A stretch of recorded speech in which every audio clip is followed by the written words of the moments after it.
Hello and welcome to Estuary TV News with me, Erica Barker. On tonight's show, Immingham gets creative as the town hopes to come out top in this year's Britain in Bloom competition. Joining me on the sofa is running enthusiast Jason Nielsen, who's getting set to raise plenty of money for sports relief, and Tom Reed takes a look ahead at the weekend sports. But first, here's James Dunn with the news headlines.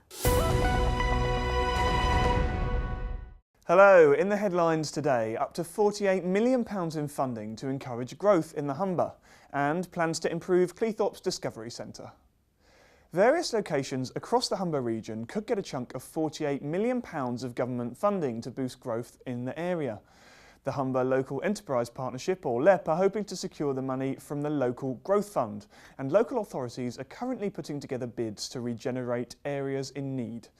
Among them are proposals for a new footbridge over Hull's Castle Street and flood alleviation works at Albert Dock. Details of projects proposed in North and North East Lincolnshire are expected to emerge over the next 2 weeks, and the LEP will decide which ones to put forward on March the 28th.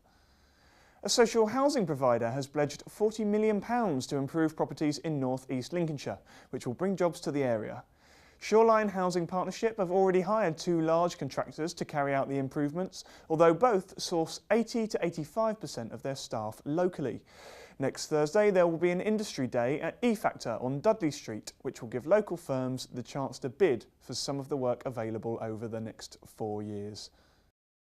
We call an industry day, and it's where we'll meet up with the 2 big employers here and ourselves, and we'll be encouraging local self-employed businesses in construction trades, small businesses, to come and talk to us and say, well, can they offer something to us? Because we're very clear that while the benefit is primarily in the quality of the homes that we get, we would like to keep as much of the value of that work with local businesses and with local people, so it's a virtuous circle for us.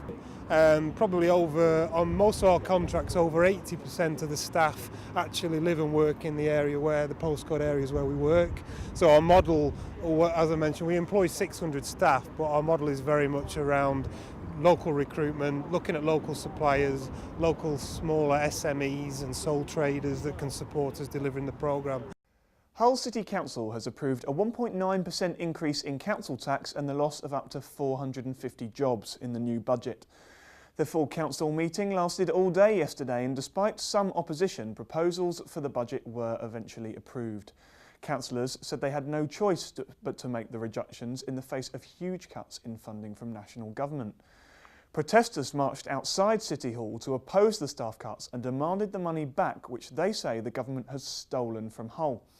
In the Commons yesterday, Hull MP Diana Johnson called for a debate in Parliament over why the most disadvantaged areas were seeing the biggest cuts. Hull is 10th on the National Deprivation Index and got a 24.9% reduction in funding over 5 years. But East Riding, which is 202nd in the table, lost just 10.2%.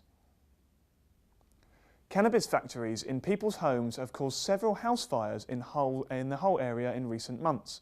The last one was in the early hours of Saturday morning, and it's led the Fire Service, Hull City Council and Humberside Police to issue a warning. The Fire Service says the lamps used and overloaded electrical sockets are common fire risks. Detective Inspector John Cross encouraged members of the public to inform them if they know of cannabis farms, which cause a danger not only to the individual homes but also neighbouring properties. Residents in Immingham might be wondering why a trench has appeared on the green near to the cenotaph. But there's no need, it's all part of Immingham in Bloom team's attempts to go for gold in the Britain in Bloom contest this summer. It also coincides with the centenary of the First World War. Pupils from the town's primary schools which joined the dig, which is all part of the community ethos of the contest. It's very important, especially for the In Bloom side of things, because that's one of the core pillars of East Midlands In Bloom, is to actually incorporate and work with your local community. And ever since we started in 2010 with In Bloom, the community have come on board each more and stronger each year. As they've seen how we've progressed and trying to improve the image of the town, then they wanted to work with us, and we're actually finding out that people are approaching us and saying, how can we help you? They're seeing what we're doing out in the town, and they're seeing that it's for the benefit of the town and for the benefit of the community. And as with these children here, I mean, they're the future communities, so it's nice to have them on board and seeing what we're doing. There's to be a new lease of life for the Discovery Centre at Cleethorpes Boating Lake.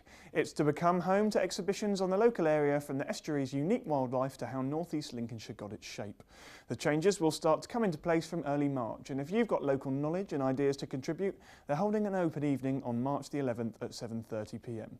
That's all from me. I'll see you next time.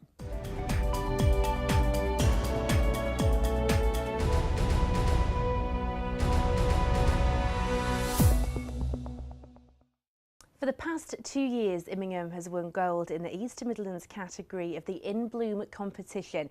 This year, the town is being entered into the Britain in Bloom contest to represent the area on the strength of its previous successes. And the team behind it is pushing the boat out with an ambitious project. As part of the First World War centenary commemorations, the In Bloom team are recreating a trench. Emma Lingard went along on the first day of digging. A trench has appeared in Immingham, but don't panic, it's all part of Immingham in Bloom's battle for gold in the Britain in Bloom competition. This is the start of a project to not celebrate World War I, but to commemorate World War I, the start of the war. It's just to get people interested in World War I, get the school children involved, and do as much as possible, because everybody around the country is doing something similar.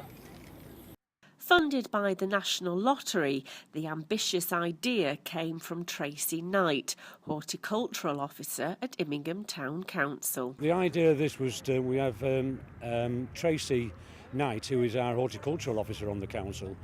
She's also a very talented artist.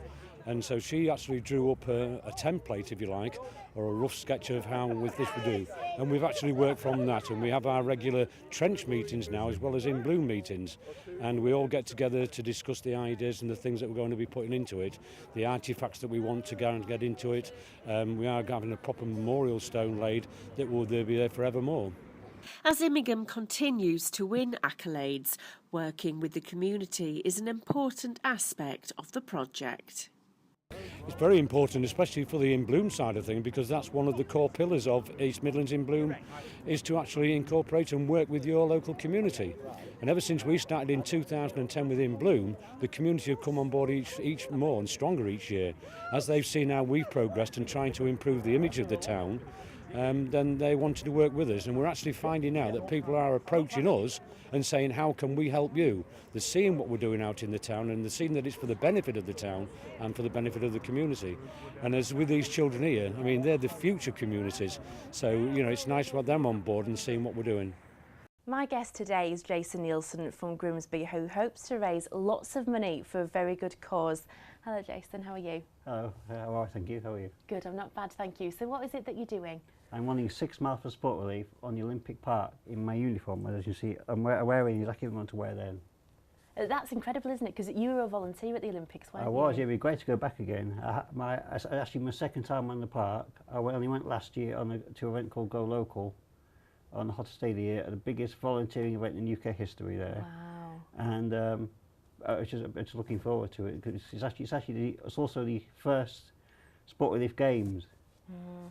So, I mean, when it comes to you being a volunteer, what did it mean to you to be a volunteer at a big event like that? Oh, it's just great taking part. A great atmosphere, very friendly, fantastic athletes. It's just brilliant. And when it comes to sports relief, what do you think about that? Oh, I think it's great to go out, have some fun, and just to go out, do whatever you can, and just enjoy it and raise it for a good cause. And what's made you decide to want to do it in what you're wearing today? Well, I thought I saw the opportunity to go to the Olympic Park again. Thought, what shall I wear? I like to really fancy dress, you see. Right. I thought, why not? It would be uniform. Yeah, no, that's fantastic. Because I think you're a bit of a press mogul, aren't you? I see some of the newspaper articles you've got on there. Because what famous person did you meet? Well, last year I met Kate Middleton Right. at the National Heritage Centre, and next thing you know, the photo ended up being going all over the world, and all the national papers. And I think we may have that photo as well. What is it that you were wearing what you're wearing today? I'm not wearing my running shoes at the moment, but I actually wear my full uniform, including my jacket, as you can see on the photo here. Yeah. I wore my entire uniform when I spoke to her, and I talked to her about the Olympics as well. So let's come back to what you're doing for Sports Relief then. How's training going for this? Oh, I'm doing all right. I do actually run normally anyway, because I'm a member of Cleethorpes Athletics Club. But I've never actually ran in this before.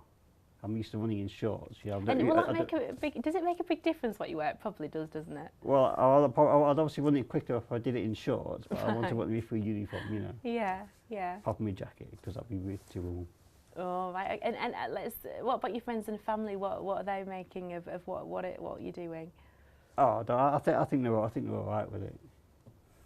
And are they supportive of it? It's not like I've been known to wear my uniform a few times since the games. So I generally like to help it when I'm helping out somewhere, or anything for charity even.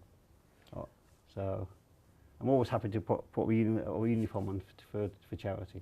Yeah, because you've worn a few different outfits, haven't you, for different things that you've done. What are some of the costumes that you've worn before, some of the outfits? Well, for fun runs, let me see, I've been a pirate, I was a schoolboy at Humberston Fun Run last year. Yeah.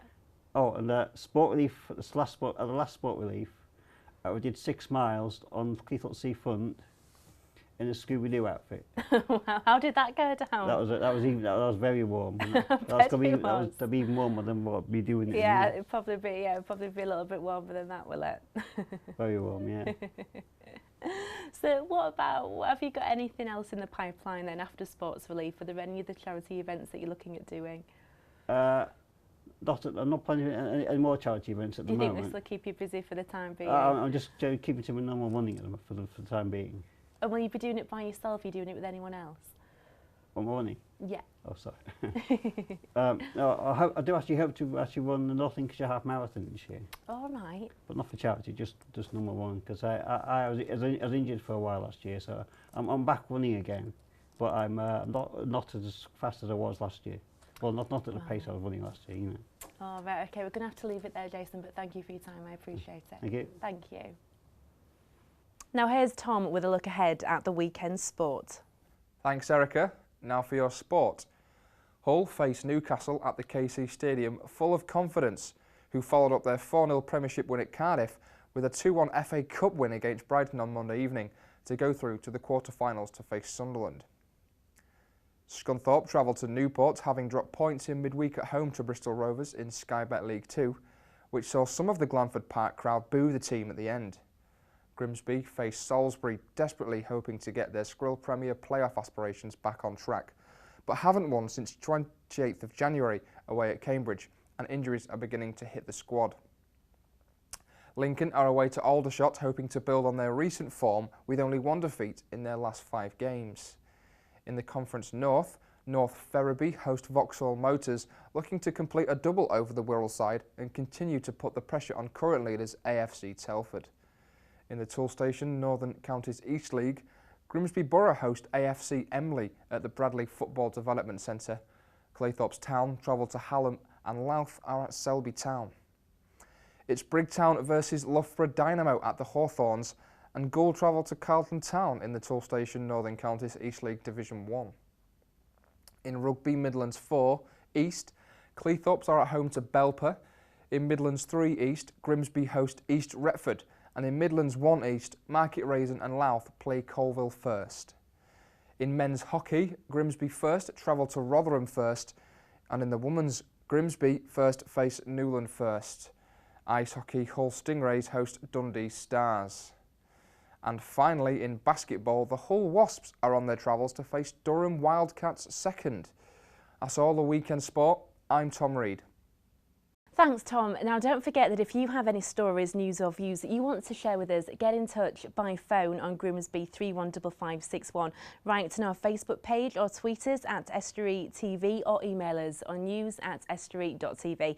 That's all from us today. Hope you can join us again next time. Goodbye.